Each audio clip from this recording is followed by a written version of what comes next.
My name is Jinita K. I am studying 6th standard. School name is GHPS Surapura. My name is Kruti and I am studying in 6th standard. School name is GHPS Surapura. Wish you many more happy returns of the day. Wish you many more happy returns of the day.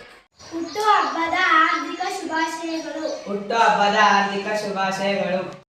ಅ ಆ E ಈ ಉ ಊ ಎ ಎ ಐ ಓ ಓ ಔ ಔ ಅಹ.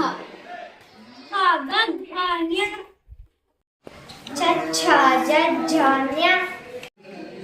ಢ ಠ ಢ ಢ ನ. ತ ತ ದ ದ ನ.